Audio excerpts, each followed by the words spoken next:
Tanggal 13 aja ya. Besok udah terakhir PSBB. Apalagi ceritanya ya.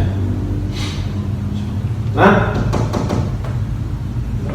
sini lah, masuk Nan. Yuk. Duduk deh, kau mau ada yang abang tanyain? Iya makan apa? Iya, kan udah tanggal 13 ya sekarang. Iya. Tanggal 13 kan. Ada kabar lagi nggak PSBB itu gimana? Kemarin kan abang nanya sama Nanda juga kan pas awal PSBB, Anda bilang kan Anda yang update lah gitu. Iya. Ada kabar lagi nggak sih? Belum tahu sih, kamu belum tahu terbaru tanggal 14 ya habis ya. Udah kurang lebih per minggu juga kita PSBB. Iya. Belum tahu sih, tapi tadi baca berita di PKU City katanya di 5 kabupaten di Provinsi Riau mau dilakukan PSBB juga di Kampar, di Dumai, di Bengkalis, Pelalawan sama Siak. Oh, jadi mau satu Riau lah ya? Hampir satu Harus Riau. satu Riau ya? Itu udah disetujui sama Menteri Kesehatan ya? Katanya lagi diajukan. Dia juga ya, berarti lagi proses ya. Berarti kalau emang kayak gitu, kalau di Pekanbaru kemungkinan sih harusnya iya juga ya. Harusnya karena kan mereka udah 5 nih, udah support semua. Berarti Pekanbaru juga harusnya masuk lagi kemungkinan kayak gitu kan. Tapi ini udah 4 minggu juga kan, udah 2 minggu pertama Iya. kan. Sama-sama 2 minggu pertama ini gitu. Soalnya kan di bank-bank juga sekarang udah banyak yang work from home kan. Kemarin juga kata si Laras itu kan udah orang-orang bank ada yang kerja di rumah, nanti shift-shiftan ada yang masuk, ada yang Dia masuk hari ini masuk hari ini kan, besok libur masuk lagi. Ya, itu kan kita jadi susah juga kan, makanya kita harus tahu info terbaru gitu. Tapi kalau gitu kemungkinannya masih berlanjut lah ya PSBB ini ya. Nah iya sih, soalnya kemarin update beritanya 73 kasus jadinya total sekarang yang banget kena COVID. Kemarin pas ada siapa wali kota ya mau rapid test di Tampan tuh, Iya, kan. ada berita baru nggak? Belum ada siapanya lagi kemarin, Udah ya? beberapa hari yang lalu barusan katanya mau dilakukan rapid test massal karena kan yang paling banyak ini kan pasiennya kan yang di Tampan, Tampan ya? Kecamatan Tampan gitu. Jadi kan sekitar Tampan ditutup. Kalau menurut Anda gimana sih kita PSBB ini pengaruh nggak? Anda kan yang lebih sering keluar lah gitu. Abang Iya, sih iya. paling di Tampan sini aja ya. Kalau dari abang sih ngeliatnya kalau ya selama masyarakatnya belum benar-benar peduli gitu kan, masih banyak yang kita lihat buka-buka toko gitu kan. Ya emang ya gimana lagi ya? Namanya juga orang cari makan Iya. kan. PSBB kalau menurut sih nggak terlalu efektif sih, apalagi di bulan puasa kan ya, namanya masyarakat yang baru juga kan yang kita tahu gitu kan. Kayak bulan puasa yang orang jualan takjil, jualan takjil, beli takjil itu sore-sore ya nggak peduli ya gitu, orang jualan nyari duit juga. Apalagi kemarin kan ada nggak PSBB di sini ya, kan social distancing juga kan. Iya. Kemarin kan sempat ke Physical distancing kan, sempat ke ini kan atau menyetor duit ke bank gitu. Tapi nggak boleh masuk, kita disuruh ngantri gitu di luar. Tapi iya. ngantri ya kayak yang ngantri sembako, bukan kayak kalau kan ada beberapa bank nih yang ada satu bank ini disuruh di luar gitu, tapi kita dikasih ini tenda, Iya. Kasih fasilitas yang nyaman lah kasih ya. kursi gitu. Tapi di bank yang datang ini dia tuh disuruh kita ngantri di luar rapat-rapat, jadi nggak ada physical distancingnya, Sama aja gitu. Ya kurang efektif sih. Ya sebenarnya kembali lagi kepada kesadaran masyarakat ya. Kalau Iya. dari abang sih ngeliat gini lucunya ya. Kita kan physical distancing, cuci tangan, terus pakai masker.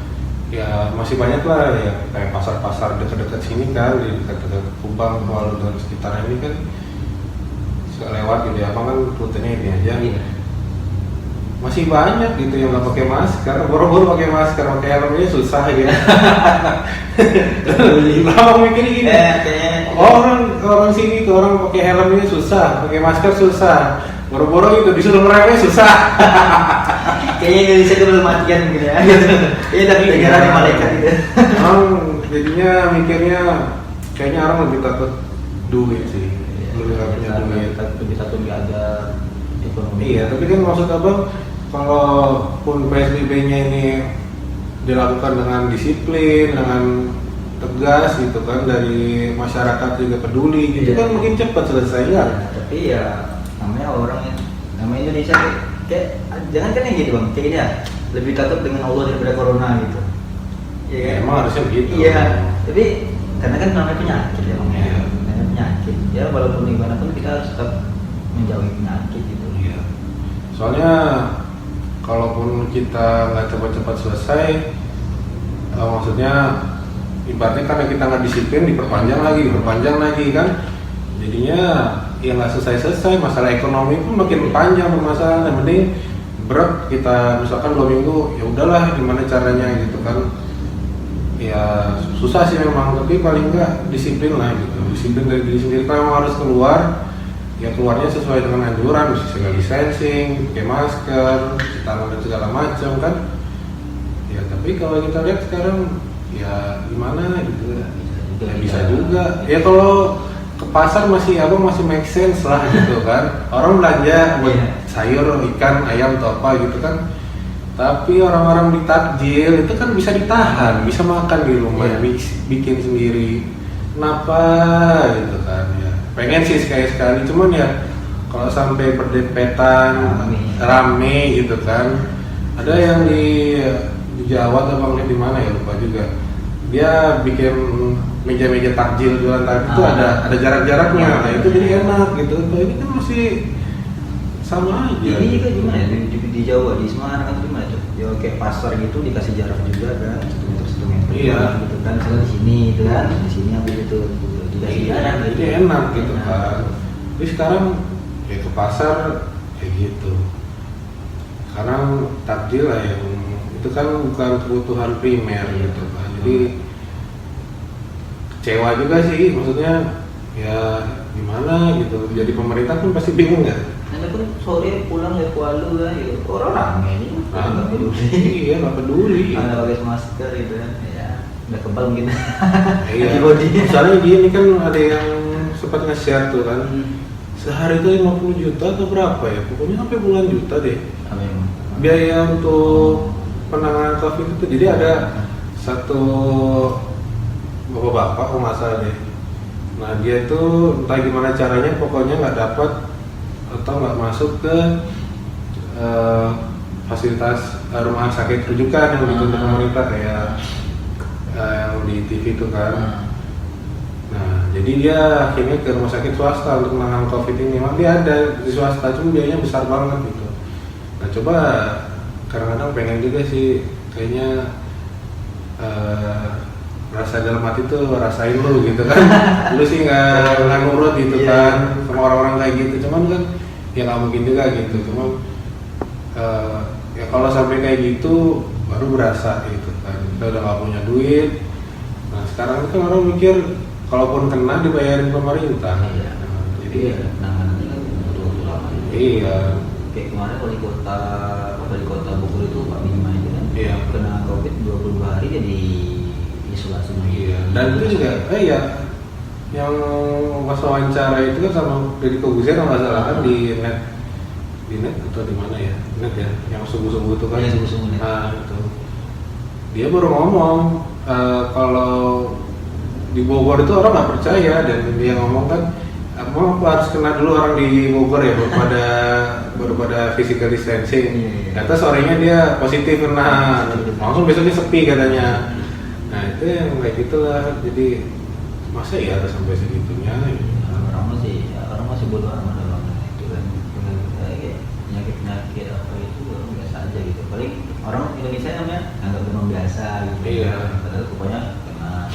Tapi ngeri juga ya, Bang, lihat kemarin di berita ada yang ini ya, di Jalan Diponegoro ya.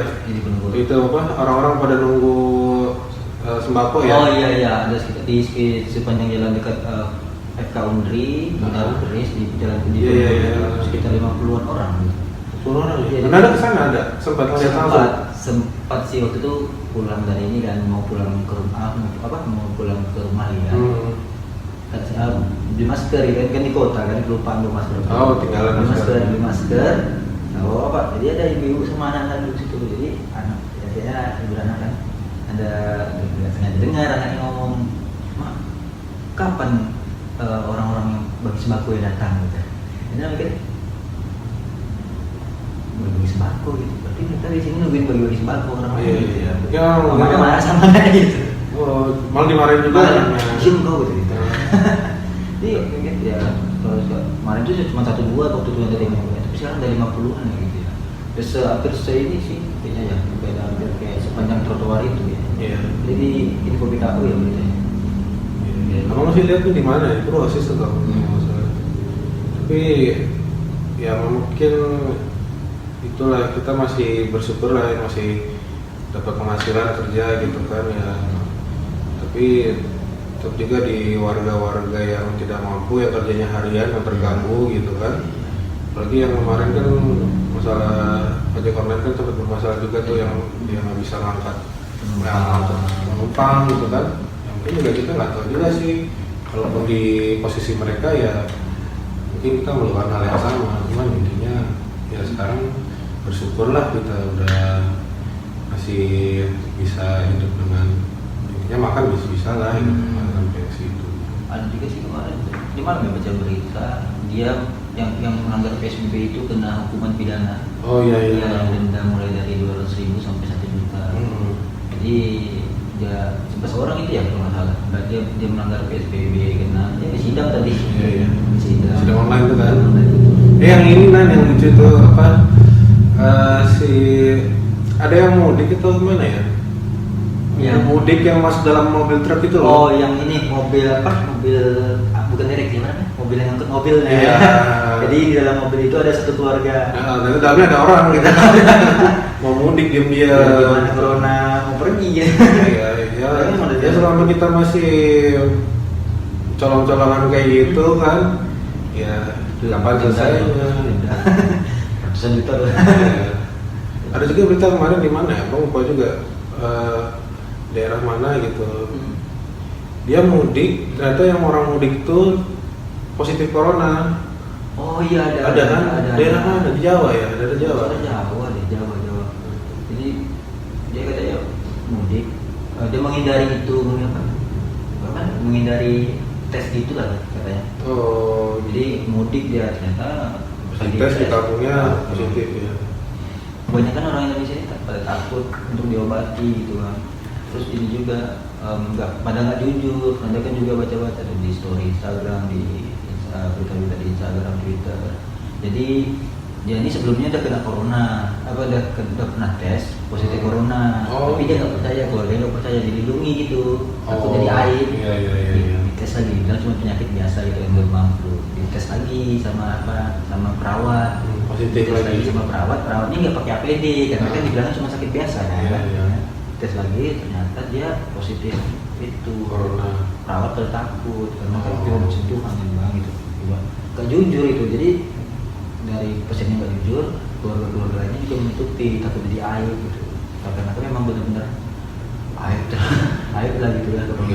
Sebenarnya bukan aib juga sih, cuman ya karena ketakutan yang disebarkan tuh takut dikucilkan lah gitu.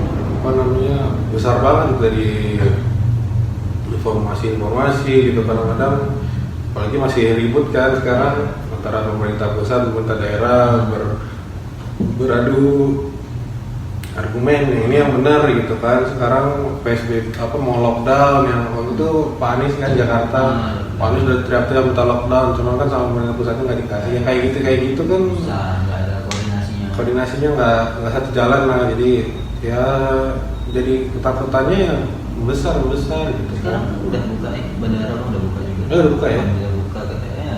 Kemarin betul berita katanya udah masuk beberapa penerbangan dari luar gitu kan, dari luar negeri kalau jadi katanya banyak sih komentar mudik nggak boleh tapi penerbangan dibuka gitu.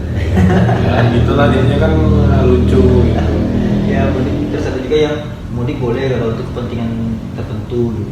Ya ada aturan-aturan itu kan, ada apa untuk apa tadi bang baca deh lupa lagi. Yang mana yang aturan-aturan itu untuk orang boleh terbang itu ada syarat-syaratnya itu apa ya? Ada sih sebenarnya. Coba ada sih Di mana ya? Ada kirim dia bang. Di baterai lagi ini. Jadi intinya orang-orang berkepentingan khusus aja lah gitu kan. Ini ada di info PKU.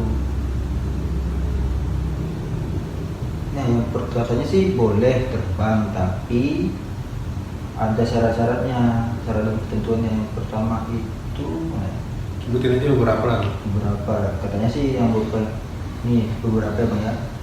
Perjalanan pasien yang membutuhkan pelayanan kesehatan darurat atau perjalanan orang yang anggota keluarga intinya dalam kurung orang tua, suami atau istri, anak atau saudara kandung yang sakit keras atau meninggal dunia, boleh itu untuk itu. Jadi nganter iya, nganter itu ya lah ya, orang sakit atau meninggal ya. Terus ini juga perjalanan oleh repatriasi pekerja migran Indonesia, warga negara Indonesia, pelajar mahasiswa yang berada di luar negeri, serta pemulangan orang dengan alasan khusus oleh pemerintah sampai ke daerah asal sesuai ketentuan yang berlaku. Berarti tetap ya, tetap ada ketentuan yang berlaku. Jadi kalau nggak ada kepentingannya tetap nggak boleh, harus ada izinnya juga kan. Gitu. Nah itu orang tahu dari mana? Jujur apa enggaknya itu? Kayak tadi kayak pasien itu kan? Iya. Orang tua saya sakit di kampung gitu, saya mau pulang ke Jawa gitu, misalkan apa ngomong kayak gitu kan? Ya siapa yang tahu kayak gitu kan? Kita nggak tahu, itu kan cuman pikiran-pikiran spekulasi aja gitu. Masih banyak sih. Dan ada yang bawa surat pengantar kalau nggak salah ya, ada surat pengantar ya. Di sini ada katanya perjalanan khusus itu harus dibuktikan dengan surat izin oleh atasan bagi pegawai dan izin lurah atau kepala desa untuk masyarakat sipil. Oh, berarti misalnya kita nih buktikan gitu. Kalau nggak ada izin dari lurah atau untuk kepala desanya nggak boleh gitu. Kalau nggak ada kepentingannya kan harus buktikan. Ya sama kayak beli rumah lah bang ya, harus punya surat keterangan untuk memiliki rumah gitu, baru bisa beli rumah gitu kan. Tapi gimana punya surat keterangan kalau kantor desanya tutup? Itu kan buktinya itu ada tutup ya. Nah, itu gimana cara bikin surat keterangan? Iya, itu sih. Terus ini juga masih banyak juga yang kayak bandara kembali buka, mudik dilarang tapi penerbangan boleh ada dilakukan.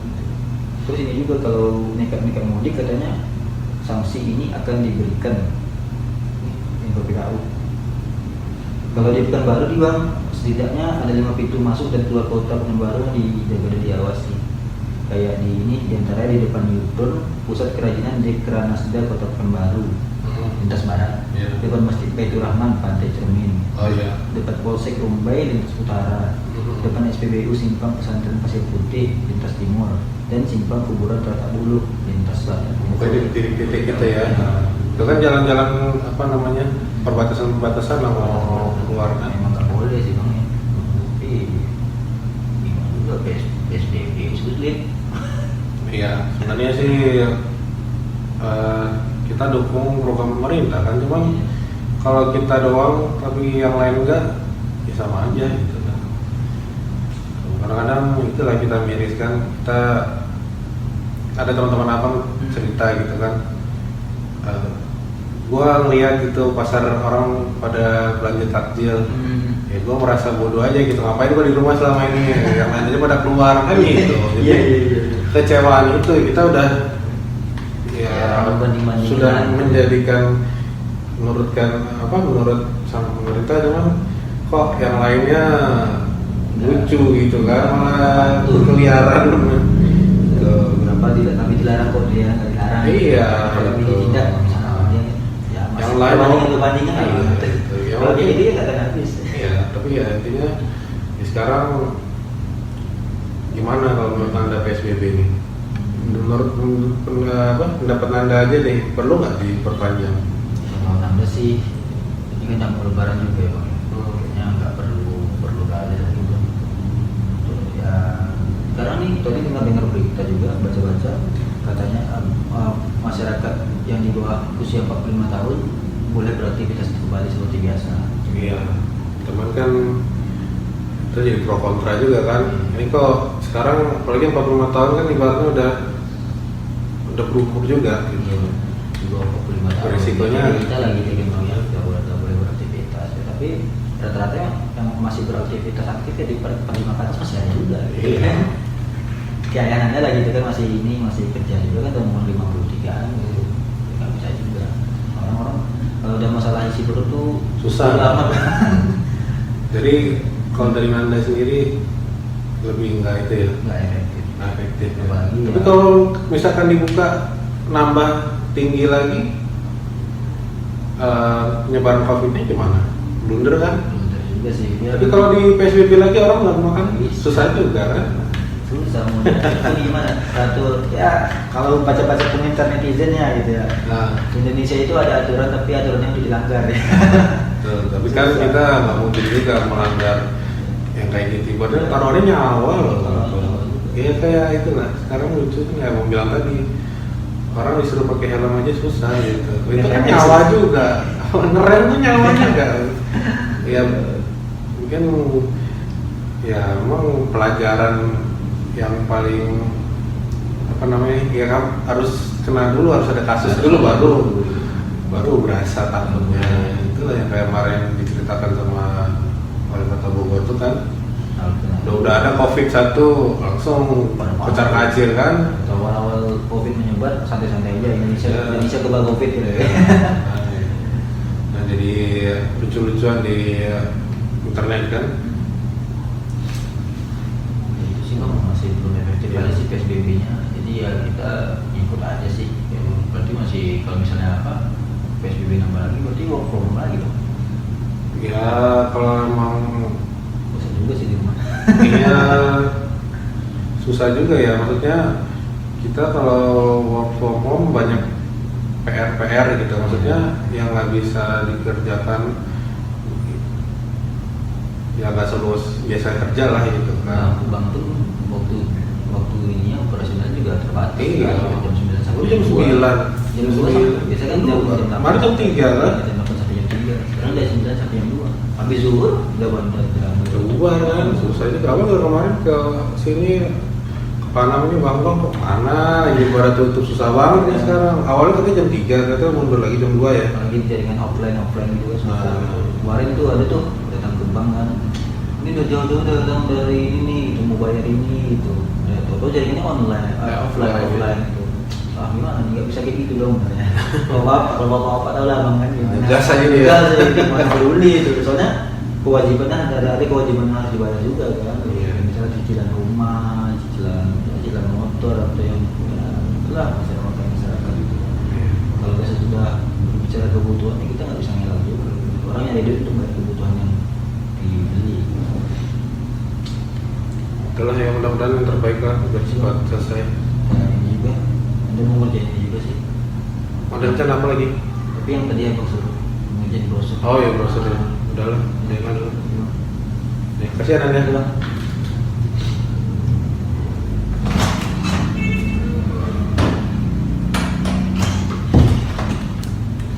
Ya mungkin sekarang pandemi sedang menyerang kita semua dan juga masih ada pro dan kontra mengenai PSBB, lanjut apa enggak, apa yang harus diselesaikan dulu dari perekonomian kah atau kesehatan dulu, itu menjadi perdebatan yang tidak ada habisnya. Tapi yang perlu kita lakukan adalah berpikir positif, bertindak kreatif, dan seperti ada anekdot yang dipesetkan dari lagu Krisya, bad day pasti berlalu. Gua Dimas. Assalamualaikum warahmatullahi wabarakatuh.